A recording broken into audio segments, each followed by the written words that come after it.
Be thankful the Chiefs survived by the hair of their chinny chin chin and got to 11-1. How did they do it? What does it mean? And what in the world comes next?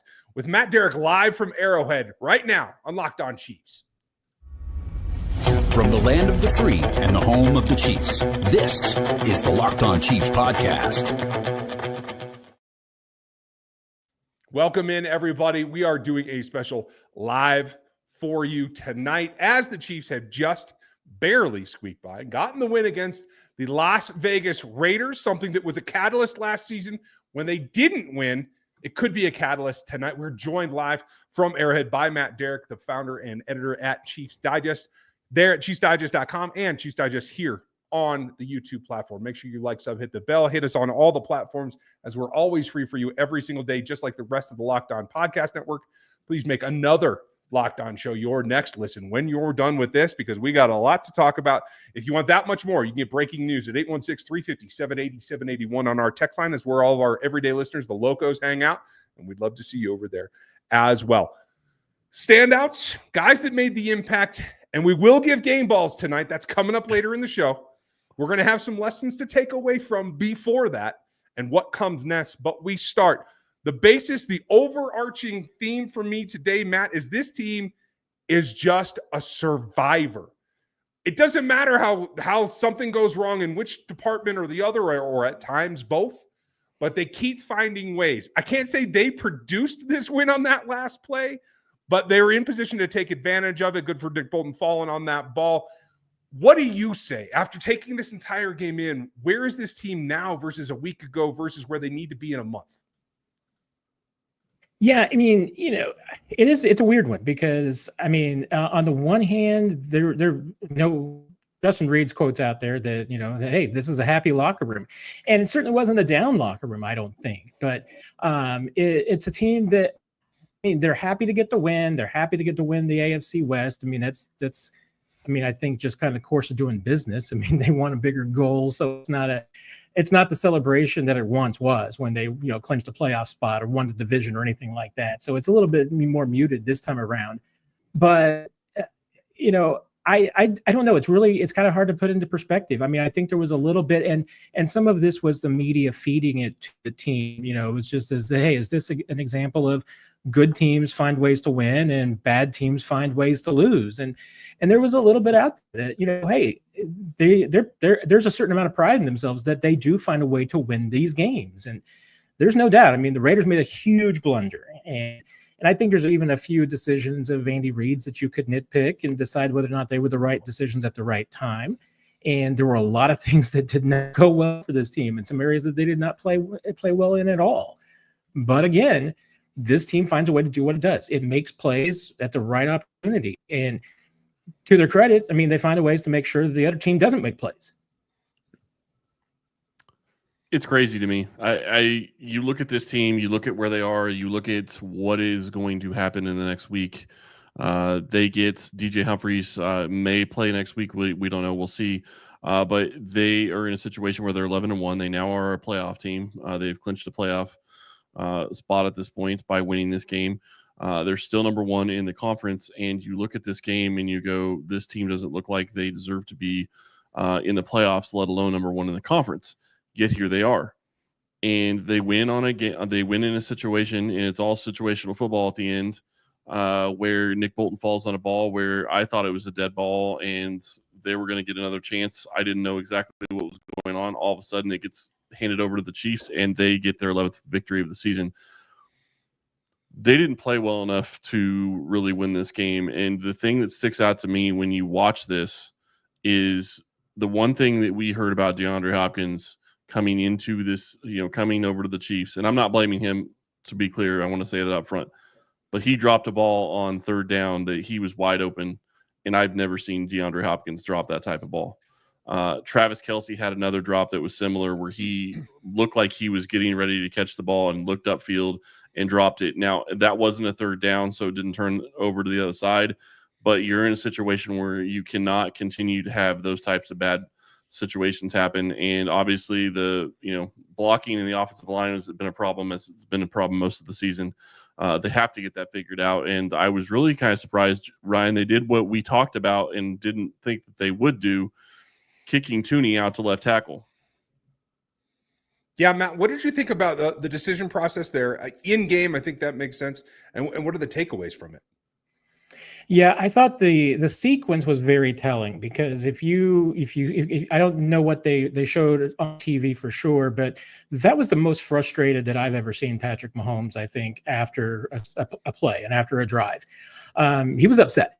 I mean, he kind of just, tossed the ball on the ground because he still had it in his hands after the sack. And so he just kind of walked away from that. He kind of tossed the helmet off the equipment manager when he got to the sideline, and still looked like he was fuming. And then just moments after that is when Joe Tooney went over and he was, taking left tackle sets, lined up with Hunter Norzad.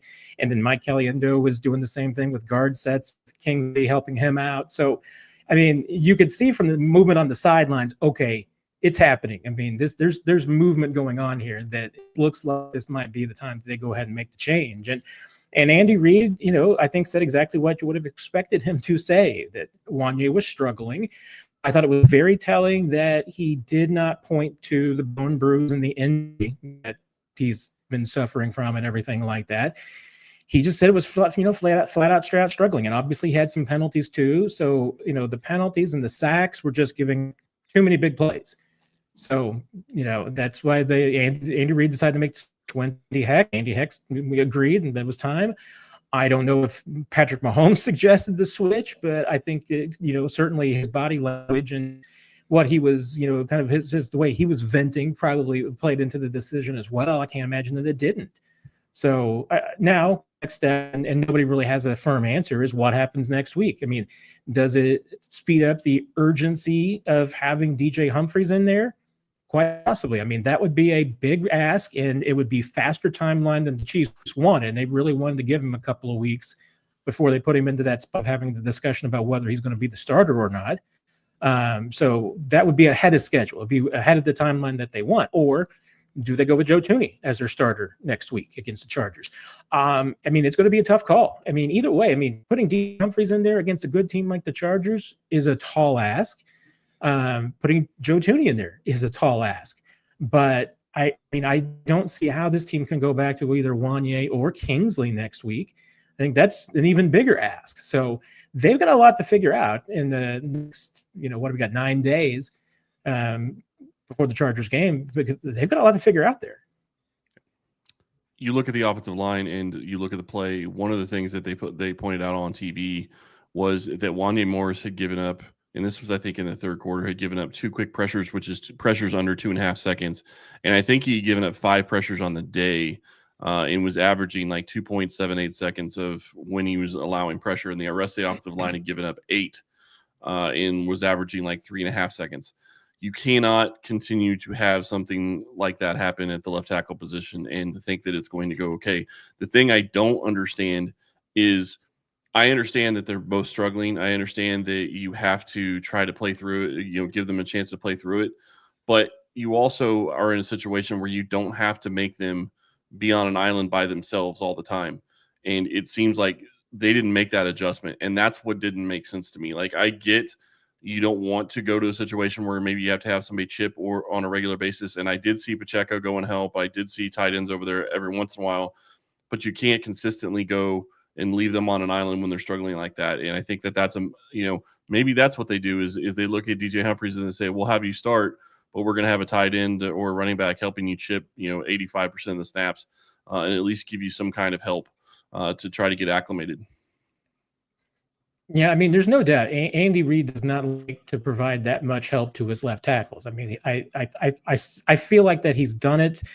At least in smaller amounts. He's never do it that much, but even then, you're going to have problems. They went in, they had to play on the deep ball to Xavier Worthy on 3rd down, where they were really just trying to go for all the bananas on that one. They had Max protected. They had an extra offensive lineman. They had 2 tight ends over there, and they still couldn't get the block done. Mahomes still didn't have. If Mahomes had even a half more second, might complete that pass, but he just had to chuck it out of there before he took a sack. I mean, even when they were bringing in max protection and they were giving some help, they still weren't getting the blocks done. So, and Andy Reid, I mean, he'll probably bristle a little bit at it because he feels like that they do other things to try and slow down the rush, even if it's not just flat out, having somebody chip or giving out some help. He feels like some of the things that they do with motions and things like this are designed to slow down the rush. And obviously they use the screen game and things like this that he feels like slows down the outside pressure, but that's not a consistent every down play. And it doesn't obviously always result in success or production. And that's the adjustment I think has to be made. You have to learn when you go through this. There are a lot of lessons for takeaways. We're going to hit them right after this. The atmosphere at Arrowhead is unique. There's nothing like it. Nowhere more in the world that you want to watch a ball game than right there from those seats. Finding those seats is always interesting. It makes it super easy to use Gametime. It's all in pricing, so you never get hit with anything strange. You don't get surprised at checkout. You get to see the view from every seat in the stadium, so you know exactly what that ball game is going to look like when you're sitting there. And they offer the lowest price guarantee. You find it cheaper somewhere else, they'll give you 110% of the difference right there on the spot. All you got to do is get the Gametime app. So go download it, create an account, and use the code LOCKEDONNFL. You'll get $20 off of your first purchase. Again, all you got to do is create an account and use the code. It's LOCKEDON NFL, and you get $20 off. Go down that Gametime app today. What time is it? Gametime. Folks, we have live coverage for you tonight on Locked On Chiefs, and make sure you check out all of our other outlets at KC Chiefs Corner for Chris, NFL 33, and RGR Football for me. And don't miss Matt at ChiefsDigest.com and Chiefs Digest here on YouTube. I was taken aback, Matt, and this is probably the story for me, by the sheer volume of snaps that Charles Omenihu got. He's been telling us for a very long time that he was ready to get back on the field. I thought his mere presence affected the entire defensive front. It's no coincidence to me that this was the game that Chris Jones gets not only back on the sack track, but a double for him. What did you take the impact of Omenihu and what it did for the front? Yeah, I was surprised at how much that they did go to him. I think that when I saw the numbers from Next Gen Stats, I think through the end of the third quarter, he had 18 snaps. So he certainly ended up with more than that, may have been close to 30 today. And that's more than I thought. I mean, absolutely. I mean, they didn't hold back as far as giving him work. And I think you saw some of the results. I mean, clearly sacks were up. They had 3 sacks, 2 for Chris Jones and 1 for George Karlaftis. So the production was up. Hey, is that, a contribution from Charles Omenihu helping out? Is it this Oakland team that's not very good and ran into at least 1 sack? It was very helpful, but there's no doubt. I mean, this team needs more. They need more production from their front. Even with Omenihu, the blitzes once again were not terribly effective today. They didn't get any. They got a few hits and a few pressures, but didn't get any sacks, anything of that nature off the blitzes. So, it's tough. I mean, this team is just defensively the last few weeks has not been getting as much production from the pressures, either with just rushing 4 or 5 or bringing a blitz. And that's a problem. I mean, we'll see if who's going to be able to, give them a more help in the long term. But, remember, as we've been talking about, inconsistent, guys are just not themselves coming back from an ACL injury. So I'm not expecting Charles Omenihu that you saw at the end of the season. I mean, he's going to be a bit behind that. How much that differs from guy to guy. But the question is he going to be able to give you more than maybe Joshua Uche and Malik Herring were giving you? Because basically he took both their jobs. I mean, I don't know that Uche had any defensive snaps today. So he's really taken all their snaps and then a few from other guys, probably a little bit of mine too. So we'll see how the number. I'll be really interested to see how the rotation shakes out. But I mean that's how the Chiefs are going to be rolling. I mean, it looked like it might be a 5-player rotation. It might be closer to 3 plus Felix. And Felix I'll be interested to see where his numbers came out too. Yeah, it was really interesting to see him come in and do what he was able to do. And you saw Pacheco out there as well. And I thought Pacheco showed a nice burst coming off the edge, getting upfield. That was impressive. The thing that really stood out to me is, Kansas City has been doing so well running the ball, and they didn't in this game. I don't know what changed. I don't know I know they got away from it to an extent. Mahomes had 46 pass attempts. That's obviously not what you want to see from him in most games. They were doing really well in the first half, and then in the second half they came out, and then you let the Raiders get back in the game, and you end up in a situation where he misses 20 different passes. I think he was 26 for 46 on the day. That's obviously not generally going to get it done. Barely over 50% completion percentage. And some of those throws were throwaways or him trying to give his guy a chance that wasn't close enough to actually give his guy a chance. A DeAndre Hopkins touchdown throw is one of those examples, another one on the sideline. But you watch Pacheco and you watch what he was able to bring to the running game. I think that shows the explosion that he can bring to this game. I think that's going to help Hunt getting some time off and not having to carry the rock every single time in this game, I think help. And he will have a little bit more rest, 9 days until the next game. The big question mark is, can they continue to get pass rush? Because I think it's becoming pretty obvious that teams are figuring out the Chiefs defense to an extent. And without Jalen Watson on this field, they're susceptible to the pass, and the deep pass really hurt him in this game. Well, the pass coverage in particular, is definitely, it's a work in progress, because even today we saw the shift. We saw Najee Johnson come out and Joshua Williams coming in. Not a lot of Keith Taylor, but I know he at least had a couple of snaps out there in some dime situations.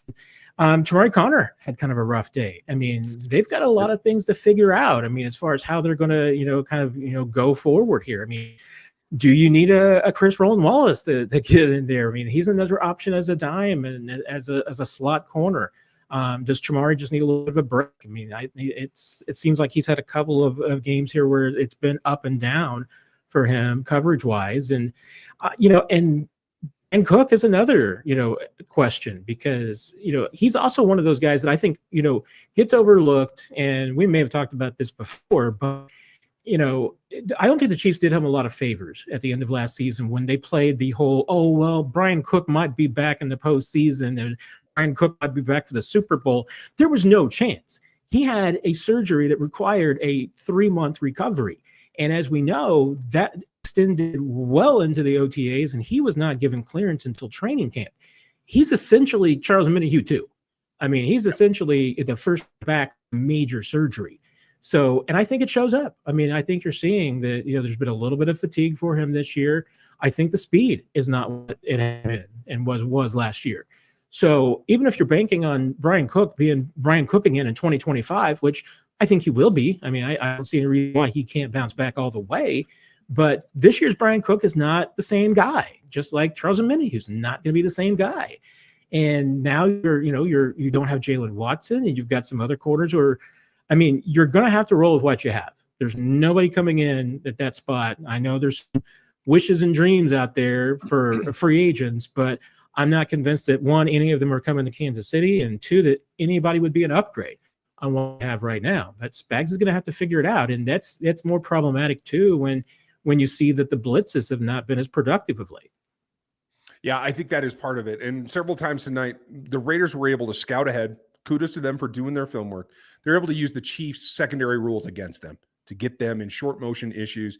They got switch ups and got them the matchups that they wanted. That's something Spags will obviously change in the playoffs, but it's about getting there as well, getting that first round seed. There's a lot that has to go into getting that first round bye. What do they have to do? Who stood out and how can get there? Plus our game balls coming up next. Get ready to tackle the NFL action with FanDuel, America's #1 sportsbook. Because right now, new customers, you can bet just $5 and you get $150 back in bonus bets if you win right now. FanDuel Sportsbook, the app, gives you everything that you need to get bets in place for the NFL all in one place. So when you got a hunch in the middle of the game, you want to check out the latest stats, you live by that play-by-play, you can do that and much more on the same page right where you place your bets. Visit FanDuel.com today and join. You'll get started with $150 in bonus bets if you win your first $5 bet. That's at FanDuel.com. Never waste a hunch and make every moment more with FanDuel, America's #1 and official sportsbook partner of the NFL.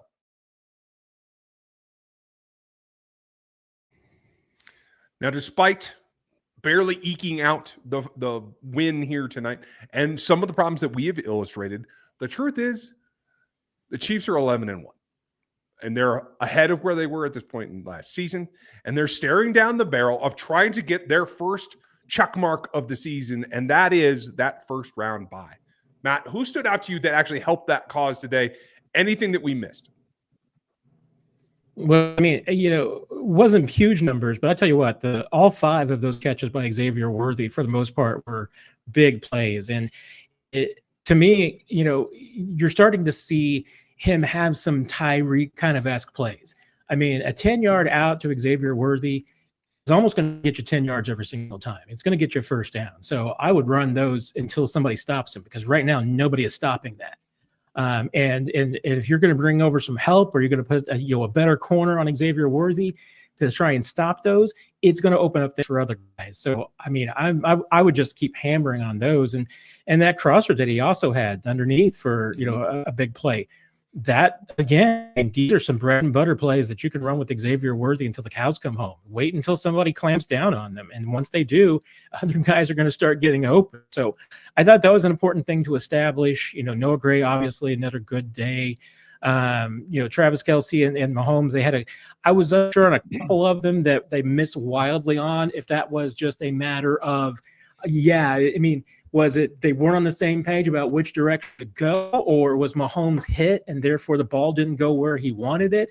But there was a couple of where the ball went one way and Travis went the other, and you don't really see that.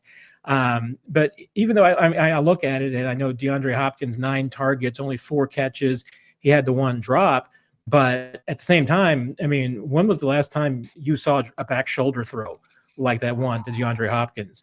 I mean, if Mahomes now has that tool in his bag, that's another deadly first down play every single time. I mean, and that's the thing, is that, the Chiefs are going to give away a little bit. But that's the thing, is that right now with DeAndre Hopkins, they're working on a lot of things that they just want to get him in, get the rhythm with Mahomes going, but not necessarily beat it into the ground, because they don't want to exhaust everything that they can do with DeAndre Hopkins in November. They want to exhaust it in January and February. So that's what they're building to. So, not that you can't run a back shoulder to DeAndre Hopkins every single time if you wanted to, but it's going to, hey, things like that, you put too much of it on film, it can be less effective later on. So, but the fact that that's now a throw that's in Mahomes' bag, I mean, to me, that's just even better. I mean, because obviously DeAndre Hopkins gives you something that I don't know that Patrick's ever had before. And it's obvious he gives him something that Patrick's never had before. I've never seen him trust a receiver like he trusts Hopkins in this situation. I mean, the throws he will make and the types of throws he will try to make to Hopkins, I don't know that I've really ever seen him try to make those types of throws to other receivers. And that even includes Tyreek Hill. And it's not a shot at Hill near as much as it's a different body type with D-Hop, which allows different types of throws. So I do think that plays into it. The thing I loved from Worthy, and Matt, I'm glad you brought him up, is because it's a small thing, but that catch where he went down and got the ball and got his hands underneath it shows he's growing as a wide receiver. It's the small things that are going to matter. And while it's not a big play in this game, that will matter when you start getting into the playoffs and you have to make those types of little plays.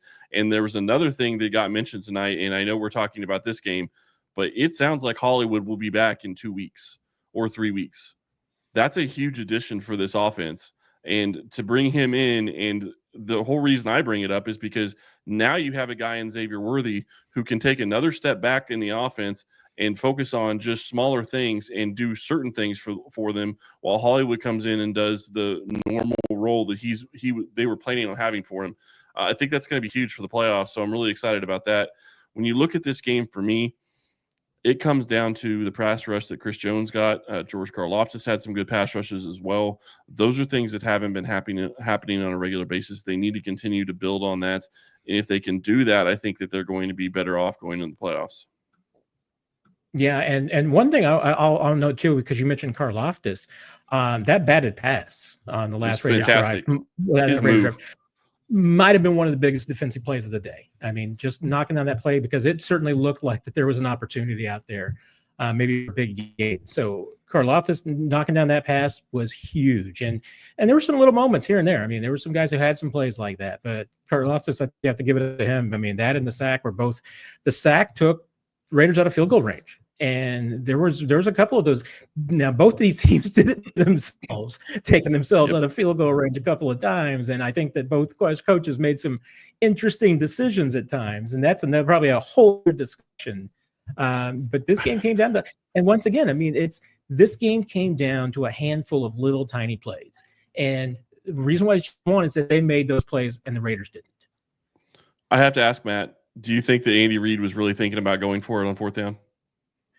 Yeah, he was. He said that's why they called the timeout. He was rethinking it and thinking about going for it.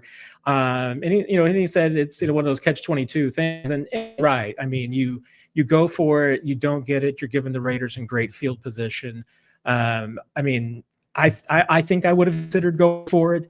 I'm trying to remember, was that even a conversation about, I can't remember where they were, if that was even, I don't think that was a conversation about even kicking it there, but I think that, there was a couple of times they had some kicker go for it or punt decisions that were a little bit awry, but I think they were seriously considering it. That's why they called the time to think about it. But ultimately they banked on that Matt Araiza was having a good day and they were better off trying to pin the Raiders deep than giving them really good field position. I have to agree. Everyone has contributions that they make. Some guys make a little bit more, help out their teammates, make the big play. Matt, who gets your game ball for this one? Yeah, to me, I once again, I saw Patrick Mahomes, what Patrick Mahomes does. He made a couple of throws that not sure anybody else in the league can make, especially under duress. I mean, that throw that he made to Justin Watson for the touchdown was just absolutely remarkable. Yep. And of course, now has 238 touchdown passes in his career. So he passes Len Dawson for the most in franchise history. That's pretty significant football in his career. We'll have to find out where that one went to. I'm assuming that one's going to end up in the Chiefs Hall of Fame, but maybe Patrick will keep it. Who knows? But 306 yards under duress the entire day, but no turnovers. Wasn't his cleanest game. I mean, there was a couple of things I know that he would like back and some decisions he probably would like to rethink. But, hey, you don't turn the football over. You get a touchdown. 300-plus yard day. That's a win for me. Ryan, who you got? For me, it's not so much the accomplishment. It's not on the stat book. But I think it is absolutely no coincidence that George Karlaftis gets to the quarterback. Chris Jones gets to the quarterback twice today. And I do believe that having a third pass rusher makes all the difference in the world for what the offensive line has to do to try to protect you. Charles Omenihu's presence, I think, lifted the entire front and allowed them to do some of the things that actually turned this ball game around, including that PBU from George Karlaftis. So for me, while it doesn't look up top, he's not the guy at the tip of the iceberg. He's the foundational piece that raised this front for me. I give it to Charles Omenihu. I can certainly understand that. Karlaftis, Matt, you made a great point on Karlaftis' batted ball. I mean, that was a phenomenal play by him, and he's had several of those this year. He reads it really well, and he gets his arms up, and it's huge. I got to give my game ball to Chris Jones. One of the things I talked about several times this week was he hasn't had a sack in 7 games. He got 2 in this game. You have to be able to get pressure on the quarterback, and Chris Jones has been getting pressure, but he hasn't been getting home. And that's not all on him because generally speaking, when he's been getting pressure, nobody else is getting close. So the quarterback just moves and it doesn't really end up mattering. But the defense has to step up as well. And I think that that's the other big part of it is the defense has to hold up in coverage long enough for the pass rush to get there. Chris Jones is still getting there, I think, in under 2.5 seconds or close to 2.5 seconds, which is phenomenally fast, especially for a defensive tackle, yet not being able to get pressure on a regular basis or get sacks because the passing defense is allowing people to get open that quickly is a big problem. And they have to get it figured out when it comes to the deep passing game. Getting beat by Aiden O'Connell is not a great look for this Chiefs defense. So hopefully they get that figured out because they have a tough game coming up in about a week against Justin Herbert. Let's hope that a couple extra days makes the difference. Matt, thank you for staying late from the field. We appreciate all your insights and giving us the lowdown. Anytime. And, I'm peeking around my laptop right now. Maybe this tells us a little bit about how these guys feel about this game, because normally there's players and family out on the field considerably after the game and everything. And I thought, hey, even though it's cold with Thanksgiving and a lot of family in for town and everything, that maybe there'd be more players and family out there. There's nobody out on the field right now. So maybe it's just cold. Maybe everybody got their family time yesterday for Thanksgiving, and they got the next couple of days. Chiefs are having the premiere for the Hallmark movie Saturday night. So, there's a lot of family in town for that one too. So maybe they got their family time all taken up, but interesting that everybody left perfectly today. You got to take it when you can get it, folks. Thanks for being with us live. Thanks to Matt, Derick for joining us. Check out Chiefs Digest, KC Chiefs Corner, NFL 33, and RGR Football. Make sure you listen to another Lockdown show for your next one. Probably don't want to hear the Raiders right now, but if you're into it, go for it. It's going to be a lot of fun for you anyway. Make sure that you join us. We will be back with our normal schedule and get you ready for the Chargers. Enjoy the next couple of days, as the team will as well. Thanks for being with us. We'll talk to you next time.